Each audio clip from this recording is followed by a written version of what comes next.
Hi friends, आपका फिर से स्वागत है आपके अपने यूट्यूब चैनल कंसेप्ट विद अंकित में। और आज के सेशन का हमारा विषय रहेगा कंसेप्ट ऑफ लिबर्टी, यानी स्वतंत्रता की अवधारणा। स्वतंत्रता की अवधारणा राजनीतिक सिद्धांत के अंदर एक बहुत ही महत्वपूर्ण अवधारणा मानी जाती है और साथ ही साथ यूजीसी नेट के सिलेबस में भी इसका वर्णन मिलता है। तो आज के सेशन में हम स्वतंत्रता की अवधारणा की बात करेंगे और स्वतंत्रता की अवधारणा को हम मुख्यतः दो भागों में विभाजित करेंगे। आज की वीडियो में हम स्वतंत्रता के मीनिंग को, लिबर्टी के टाइप्स को, उसकी क्लासिफिकेशन कितने प्रकार की होती है और साथ ही साथ नेगेटिव और पॉजिटिव लिबर्टी को समझने का प्रयास करेंगे। साथ ही कंसेप्ट ऑफ लिबर्टी के अंतर्गत हम दूसरी वीडियो में, यानी कि दूसरे पार्ट में, हम नेगेटिव और पॉजिटिव लिबर्टी के विभिन्न विचारकों के विचारों का अध्ययन करेंगे और साथ ही स्वतंत्रता की मार्क्सिस्ट जो अवधारणा है उसको भी समझने का प्रयास करेंगे और समकालीन समय में स्वतंत्रता के जो विभिन्न विचार दिए गए हैं उनको भी समझने का प्रयास करेंगे। तो चलिए शुरू करते हैं आज का सेशन। लिबर्टी शब्द को लैटिन भाषा के लिबर शब्द से लिया गया है, जिसका अर्थ फ्री या इंडिपेंडेंस होता है, यानी कि आज़ादी। तो सामान्य अर्थों में जो स्वतंत्रता है उसका अर्थ आज़ादी के रूप में लिया जाता है, यानी कि इंसान, व्यक्ति जो चाहे वह कर सकता है। परंतु क्या राजनीतिक सिद्धांत के अंदर के अंतर्गत स्वतंत्रता यानी कि लिबर्टी शब्द का केवल इतना ही अर्थ है? नहीं, इसका बहुत ही व्यापक अर्थ लिया जाता है। सामान्य अर्थों में liberty means unrestricted freedom of the individual to do anything he likes to do, यानी कि व्यक्ति जो चाहता है उसे उसे उसे वैसा करने में किसी भी प्रकार के प्रतिबंधों का सामना नहीं करना चाहिए और नहीं होना ही चाहिए। इसलिए it is the power of choosing, thinking and acting for one self, मतलब कि एक व्यक्ति जो चाहता है, जो वह चुनाव करता है, जो वो सोचता है, उसे वैसा करने की आज़ादी मिलनी चाहिए। तो सामान्य अर्थों में लिबर्टी का अर्थ यही हुआ कि एब्सेंस ऑफ रिस्ट्रेंट्स, मतलब प्रतिबंधों का अभाव व्यक्ति के ऊपर होना चाहिए। परंतु अगर हम स्वतंत्रता का व्यापक अवधारणा का अध्ययन करें तो स्वतंत्रता का अर्थ केवल प्रतिबंधों का अभाव नहीं है, परंतु ऐसे प्रतिबंधों का अभाव है जो व्यक्ति के विकास में बाधा उत्पन्न करते हैं, यानी कि व्यक्ति के ऊपर तार्किक और उचित प्रतिबंध लगाए जा सकते हैं, जबकि व्यक्ति के ऊपर किसी भी प्रकार का अनुचित प्रतिबंध नहीं होना चाहिए। अगर हम डेफिनेशंस की बात करें तो मोंटेस्क्यू के अनुसार liberty is the power of doing what we ought to do, मतलब मोंटेस्क्यू ने स्वतंत्रता को इन शब्दों में परिभाषित किया है कि स्वतंत्रता एक ऐसी पावर है जिसमें हम जो चाहते हैं वह हमें करना चाहिए, वह हमें ऐसा करने की आज़ादी प्रदान करती है। प्रोफेसर सीले ने लिबर्टी को एब्सेंस ऑफ रिस्ट्रेंट्स के रूप में परिभाषित किया है, यानी कि प्रतिबंधों का अभाव। अभी हम नकारात्मक और सकारात्मक स्वतंत्रता के अंतर्गत स्वतंत्रता के दोनों अर्थों को समझने का प्रयास करेंगे।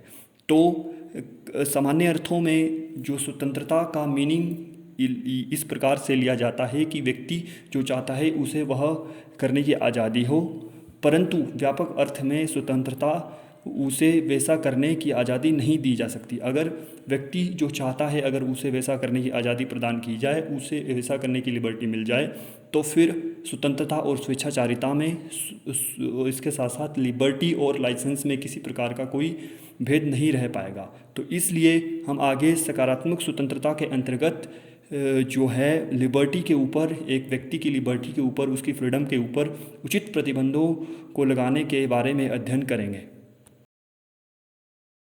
कंसेप्ट ऑफ लिबर्टी को सही तरीके से समझने के लिए हम इसके मुख्य रूप से दो भावों पर विचार करेंगे, जिसमें पहला है freedom is the quality of human being. कहने का भाव कि जो ह्यूमन बीइंग है, जितनी भी मनुष्य जाति है, स्वतंत्रता जो है वो उसकी आत्मीयता में, उसके अंदर एक उसका मानवीय गुण होता है।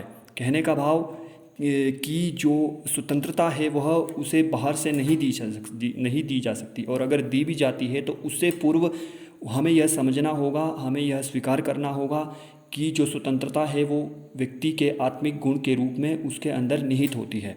फॉर एग्ज़ाम्पल इसको एक उदाहरण से समझने का प्रयास करते हैं कि जैसे जितने भी जीवधारी हैं वह सभी के सभी किसी न किसी रूप में प्रकृति के निर्विकार अपरिवर्तनीय नियमों से बंधे रहते हैं, और उसमें मनुष्य ही एक ऐसा जो जीव है जो प्रकृति के निर्विकार नियमों का वैज्ञानिक तरीके से अध्ययन करके उसके नियमों का, उस प्रकृति की शक्तियों का अपने विकास के लिए, अपने वांछित उद्देश्यों की पूर्ति के लिए उसका उपयोग कर सकता है।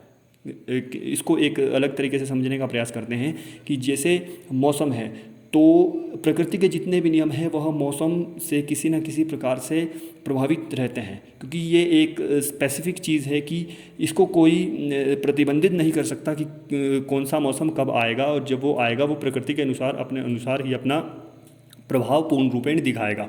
परंतु अन्य सभी जीवधारियों में केवल मनुष्य ही एक ऐसा जीव है जो मौसम के नियमों को, मौसम से होने वाले प्रभावों का वैज्ञानिक रूप से विश्लेषण करके उन्हें अपने विकास के लिए प्रयोग कर सकता है। जैसे कि जब मनुष्य ने यह देखा कि एक स्पेसिफिक टाइम में एक स्पेसिफिक मौसम प्रकृति के अंदर रहता है और अपना प्रभाव दिखाता है, तो फिर उसने मौसम विज्ञान जैसी जो विषय का विकास किया, और फिर मौसम विज्ञान से के सहायता से उसने जो भी मौसम के होने से या उसके प्रभाव से जो भी उसे कुप्रभाव मिलता था या जो उसे नुकसान होता था, उसको उसने मतलब उसे संतुलित करने में जो है सफलता प्राप्त की। तो हम कह सकते हैं कि मनुष्य के अंदर जो है वो स्वतंत्रता जो है वो एक क्वालिटी के रूप में प्रकृति ने पहले से ही दी हुई है।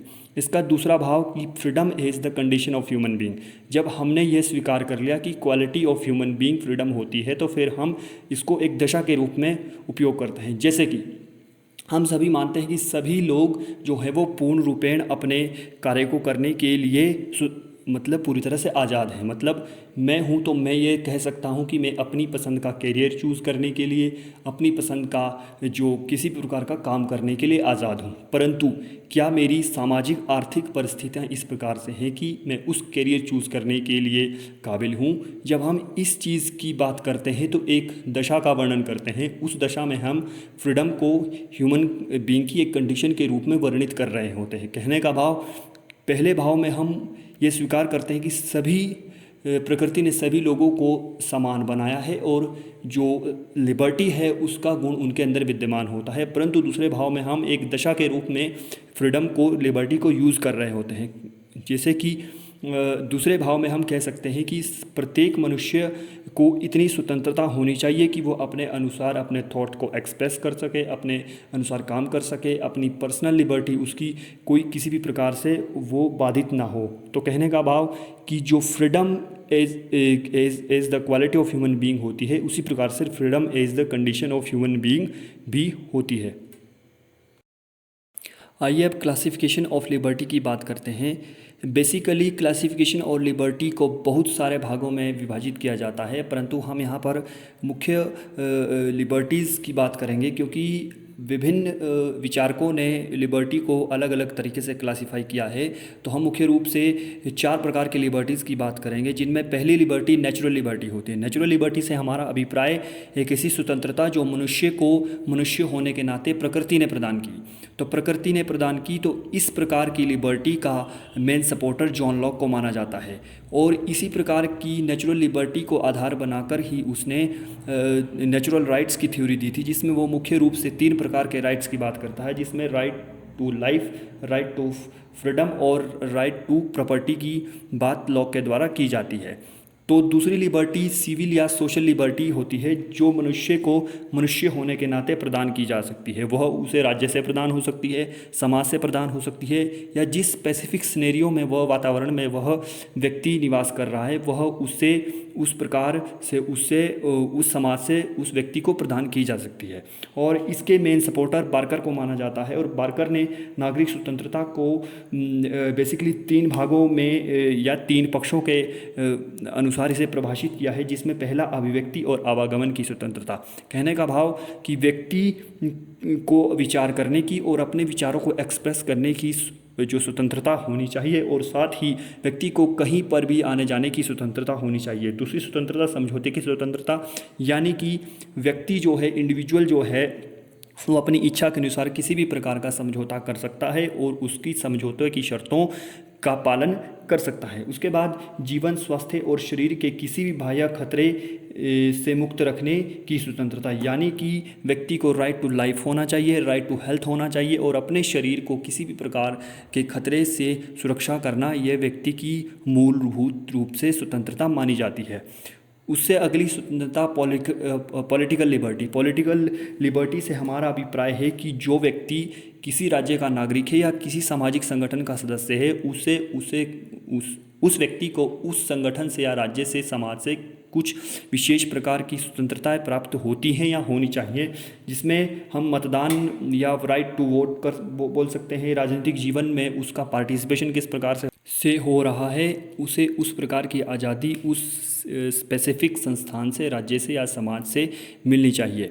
इसके बाद इकोनॉमिक लिबर्टी। इकोनॉमिक लिबर्टी से हमारा अभिप्राय आर्थिक क्षेत्र में स्वतंत्रता से है, जिसमें व्यक्ति को रोजगार या न्यूनतम रोजगार की उसके पास सर्टेनिटी होनी चाहिए। मतलब ये सुनिश्चित होना चाहिए व्यक्ति को कि उसे आजीविका के साधन क्या होने चाहिए उसके पास, वो उनको चूज़ कर सके, उनको मतलब अपनी इच्छा के अनुसार अपनी आजीविका का चुनाव कर सके और उससे अपना जीवन यापन कर सके। और उसके साथ साथ न्यूनतम आर्थिक आवश्यकताओं की पूर्ति भी जो इकोनॉमिक लिबर्टी के अनुसार सुनिश्चित की जानी चाहिए।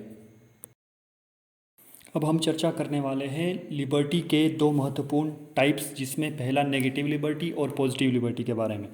नेगेटिव लिबर्टी बेसिकली फोकस करती है एब्सेंस ऑफ रिस्ट्रेंट्स के ऊपर, यानी कि व्यक्ति के ऊपर प्रत्येक प्रकार के प्रतिबंधों का अभाव होना चाहिए और जो भी राज्य समाज है वह व्यक्ति के ऊपर किसी भी प्रकार का प्रतिबंध ना लगाए और व्यक्ति अपने कार्य को करने के लिए पूर्ण रूप से आज़ाद होना चाहिए। वहीं positive liberty stress of social context of liberty की बात करता है कि पॉजिटिव लिबर्टी के अनुसार यह वर्णन किया जाता है कि व्यक्ति के ऊपर उचित प्रतिबंध होने चाहिए, क्योंकि अगर व्यक्ति के ऊपर प्रतिबंध नहीं होंगे तो वो अपनी मनमानी करेगा और जिसके कारण समाज के अन्य सदस्यों को, यानी कि समाज के अन्य नागरिकों को एक स्पेसिफिक व्यक्ति की लिबर्टी के कारण समस्याओं का सामना करना पड़ सकता है। वहीं दूसरी ओर जो नेगेटिव लिबर्टी है वो किसी भी प्रकार की लिमिट्स इंडिविजुअल के ऊपर, जैसे मैंने पहले कहा, किसी प्रकार की लिमिट्स उसके ऊपर नहीं होनी चाहिए। वो जो चाहता है वह उसे करने देना चाहिए। और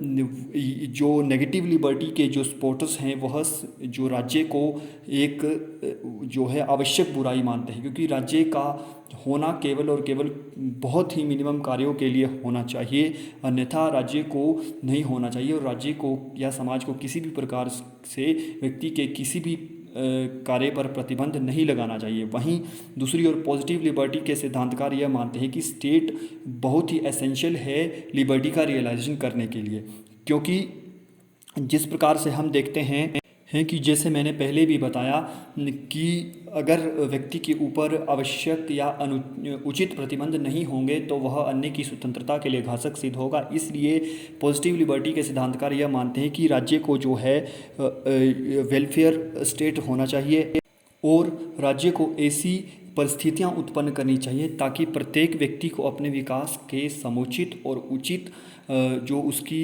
परिस्थितियां हैं उसे संभावनाएं इंश्योर की जा सकें।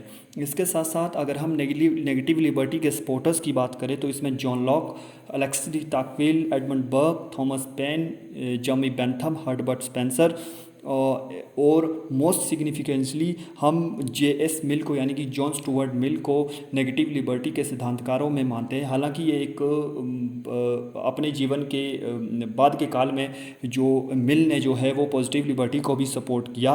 और वहीं दूसरी ओर पॉजिटिव लिबर्टी के सिद्धांतकारों में रूसो, जो Kant, Hegel, T.H. Green, Laski और मैकफर्सन को मुख्य रूप से उनका अध्ययन किया जाता है। हालांकि जब हम इस लिबर्टी के दूसरे पार्ट यानी कि दूसरी वीडियो में हम बात करेंगे तो हम इन सभी विचारों पर विस्तार से चर्चा करेंगे।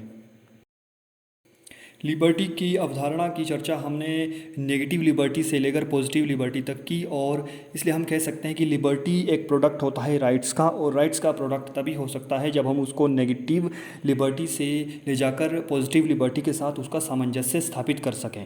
और हम कह सकते हैं कि it is the maximum opportunity to do desired things which with a minimum of controls and regulations constant with a well order society. कहने का भाव कि लिबर्टी की नेगेटिव अवधारणा या की सकारात्मक अवधारणा, यानी कि नेगेटिव और पॉजिटिव लिबर्टी में सामंजस्य बहुत ज़रूरी है, और यह राजनीतिक सिद्धांतकारों का मुख्य रूप से कार्य रहा है। और बहुत सारे सिद्धांतकारों ने इस विषय पर बहुत सारे विचार व्यक्त किए हैं कि किस प्रकार से नेगेटिव लिबर्टी जो है वो आम आदमी के लिए, जो समाज के निम्न वर्ग हैं, गरीब वर्ग हैं, दबे कुचले लोग हैं, उनके लिए नेगेटिव लिबर्टी किस तरह से हानिकारक सिद्ध हो सकती है। तभी जाकर जो पॉजिटिव लिबर्टी के कंसेप्ट को बहुत ज़्यादा आगे जाकर प्रतिपादित किया गया। तो आगे की वीडियो में हम नेगेटिव और पॉजिटिव लिबर्टी के थिंकर्स के बारे में चर्चा करेंगे। और आज के लिए इस वीडियो का कंक्लूज़न यहीं पर समाप्त करते हैं कि नेगेटिव और पॉजिटिव लिबर्टी में सामंजस्य बहुत ज़रूरी है। और जब नेगेटिव लिबर्टी अपनी सीमाओं से परे की बात करनी शुरू कर देती है या कार्य करना शुरू कर देती है, तब उसके ऊपर राज्य को उचित प्रतिबंध, व्यक्ति की गतिविधियों के ऊपर उचित प्रतिबंध लगाने बहुत ज़रूरी हैं, जिन्हें हम दूसरे भाव में तार्किक प्रतिबंधों के रूप में भी परिभाषित कर सकते हैं। तो कहने का भाव कि व्यक्ति के पास स्वतंत्रता है, इसमें कोई दोष नहीं है, और इसमें कोई दो राय भी नहीं है कि व्यक्ति की एक क्वालिटी होती है ह्यूमन बीइंग की, फ्रीडम, और उसके साथ साथ जो आज़ादी है, स्वतंत्रता है, वह उसकी एक दशा के रूप में भी वर्णन की जाती है। परंतु यह इसका कतई मतलब यह नहीं लिया जाना चाहिए कि व्यक्ति के कार्यों पर किसी प्रकार का प्रतिबंध ही ना हो, मतलब व्यक्ति किसी भी प्रकार के अनुचित कार्य करने के लिए भी आज़ाद है। तो ये था आज का सेशन। Thanks for watching.